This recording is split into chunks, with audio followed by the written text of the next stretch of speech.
Thanks everyone for being here, and to the previous presenters. And I guess that's what this stream in this room is about today, is about the power of data. So this is Andy. Andy was conducting a cleanup audit. That's not an illegal dump. That is a sanctioned curbside cleanup pile. As he was auditing, they conducted quite a few audits in our region in southern Sydney, and I visited him as an interested bystander, and got quite friendly with him. We went from street to street, picking random houses. Well, I let him do that, but really getting into discussions about what is reusable, what's recyclable. How do you assess a pile like that in terms of not only its tonnage and its volume, but its value. That's what this is about. It's about creating value from what people are leaving on the curb. Just a quick note, you have to endure my accent, but you also have to endure, I'm calling, some people call it bulky waste, some people call it household materials. I'm going to call it cleanup waste. So this is our region. It's it's very small, but very dense, densely urbanized and populated. It's basically 1.7 million people, 16 councils. 50% of our housing is high or medium density. We produce 20%, almost 20% of all New South Wales waste. The map shows where facilities are, but almost none of them are actually owned by, resource recovery facilities aren't owned by councils, which is different in rural areas. They do. But the reason I bring that up is that space is at a premium. In all of our discussions about resource recovery and new facilities, we just have a difficult time finding space. So why did we want to conduct a cleanup audit? There's a lot about what's on the curb and cleanup waste that is unknown. We wanted to demystify that for ourselves in terms of its composition and the profile of it. We needed one standardized method for 16 different cleanup services. Okay, so every council's cleanup allowances in terms of size and composition are completely different, literally. One to another is not the same. So we needed one methodology that could capture that data. We needed to determine diversion opportunities from the bulky household stream or the cleanup stream. And we did that by assessing for character, amount, material type, proportion, and calorific value. And through this, we needed to calculate the potential diversion rate of reusables and recyclables. So we had boundaries to this project, and it was important to clarify and standardize the definitions for the different streams and the way we stratified the data. So what's reusable, what's recyclable, what's unrecoverable or straight to landfill, what's problematic and hazardous, and what is building waste. By the way, our definition for reusable, which went through a few iterations, was anything that can reasonably be reused in its current condition, excluding white goods. So for MUDs, multi-unit dwellings, the way we did that, and when I say we, it wasn't we, it was APC and Prince Consulting, so I need to put that in there. APC, their teams took the amount presented on the curb and divided by the total number of units. Assessed for calorific value. It's based on their intellectual property and their vast data set. So the approach was for 12 councils. We had volume, weight, calorific value, and count. There were a minimum of 130 samples per council. We asked for distinctions between scheduled and on-call services, between MUDs and SUDs, for the mix of services and acceptability for what gets on the curb, and for the mix of size limits. 4 two-person teams can cover about 26 piles a day. 3 teams work per day per council, and 5 days per council over 2 months. So I won't go into too much detail about the statistics, but this chart really cut through it for us in terms of presenting the data to you today. We had 1,660 piles at 123 tons. To walk you through, in case the colors are a little difficult, in the reusable bar there, furniture was the most prevalent on there, followed by wood, and mattresses are in there as well. The recyclable bar, it's mostly vegetation. In the landfill or unrecoverable, that's also furniture.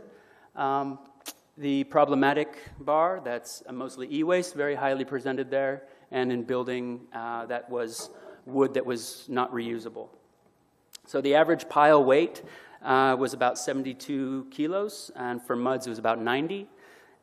Calorific value, for those of you interested in the energy capture, was between 838 and 1,300 megajoules. And the most rich items, of course, being furniture, wood, and vegetation. So so if we've got the pie chart there, half of the pie chart has a very high diversion potential.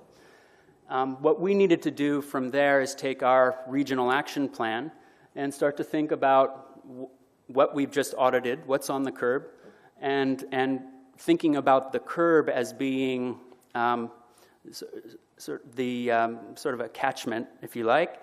And so upstream from the curb, downstream from the curb, processing and collections, behavioral actions, or educational actions, and or policy and contract. So, in other words, what we're trying to do here is take these two data approaches, a data approach with our action planning approach, and put them together and see how our actions reflect this new set of data.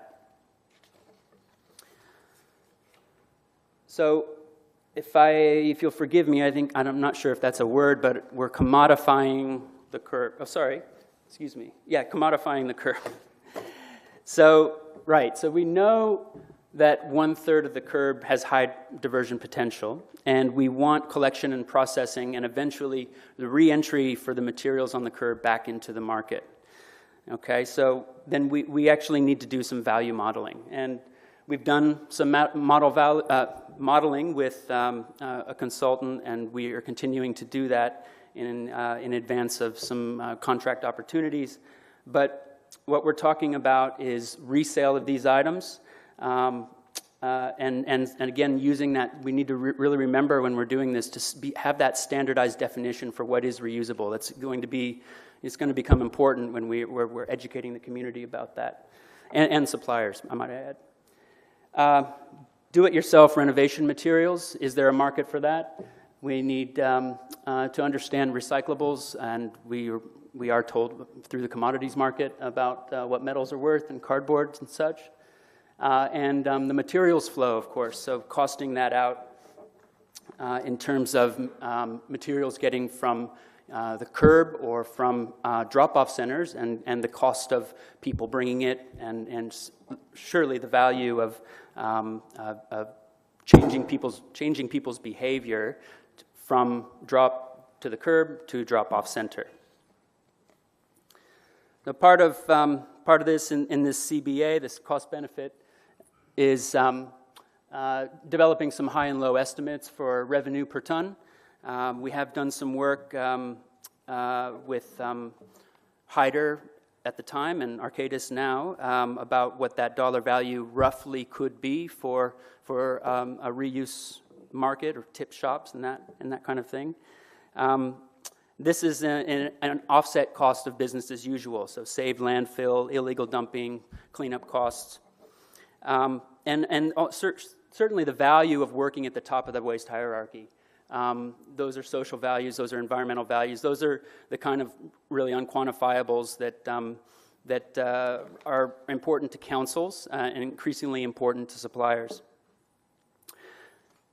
So, excuse me, that was the blackout button, I bet.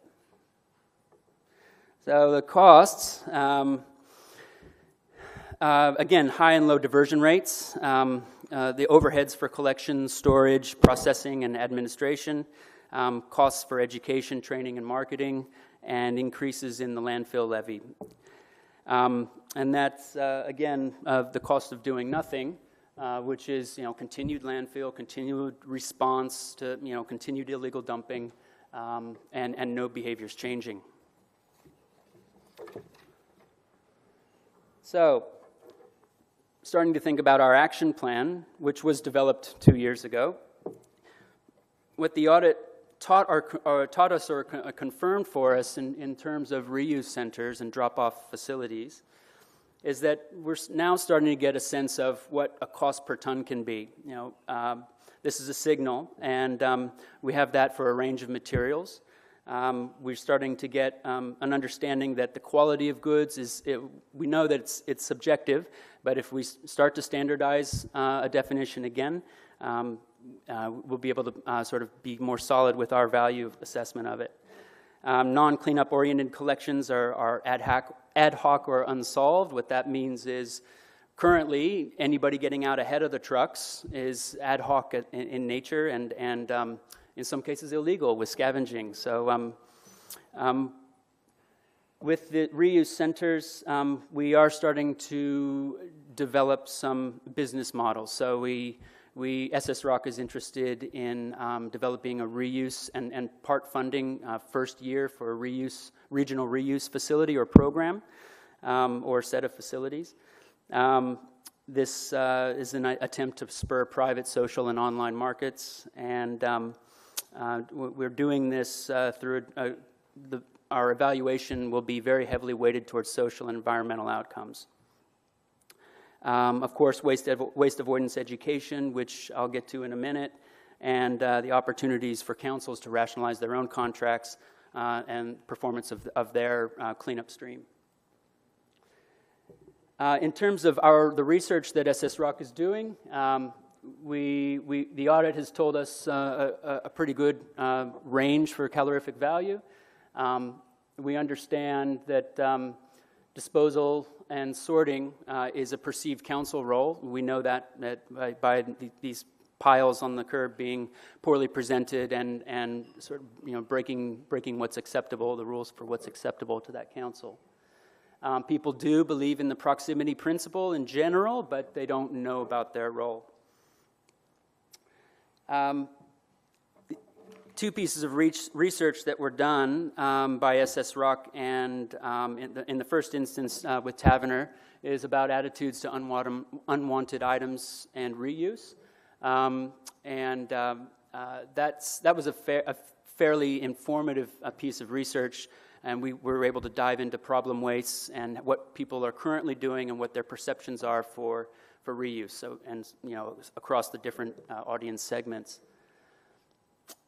The second piece, you might have heard Hazel Story and Vicki Critchley from Elton's discuss yesterday, was about attitudes and views on energy from waste. So that's been a really informative piece for our councils, and we were able to do some deeper dives into two councils specifically. These reports are on our website, and feel free to go there.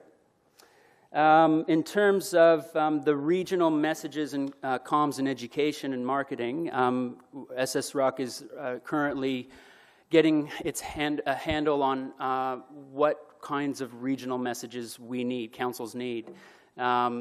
This is a difficult task, right? So 16 councils and a range of education has already been done. We went out. Well, let me get to this part here first. What we know is that, and what the audit has told us, is that presentation needs to be attacked from an education standpoint. It is sort of a first-order problem that causes a lot of problems for crews. Inconsistency of services across the councils and the difference in messages about what's acceptable is a difficult issue for councils, and it may relate to the misuse of the cleanup service. MUDs and SUDs have different problems, and the lowest hanging fruit is generally common, though, for councils. All right. Now, we went out and Arcadis did some work for us on doing a broad literature review of all of the social, all of the programs and the learnings from those programs regarding cleanup presentation, regarding waste avoidance, and recycling and problem waste. But what we're now starting to do is we're going to engage a supplier to bring councils in, do some technical review of their own education and comms, and start to develop new ones, possibly under a regional type brand. This will help us regionalize the messages. In terms of illegal dumping, what the audit taught or confirmed for us is that acceptable items rules and communications do sometimes contribute to illegal dumping, and that political and strategic tools required for enforcement it sometimes takes some work to get people in alignment. Now, we have a RID squad in our region, and their tactic for illegal dumping around cleanups is really important. I think there's still some. We want to walk this out a little bit in terms of investigators going out ahead and behind cleanups, and first of all, sort of getting a handle on what is an illegal dump in terms of reporting, proactive removals by rangers. Some councils very intolerant about anything being on the road, so investigating can be a difficulty. So there's some work to be done, and I think some of this data is really useful for that.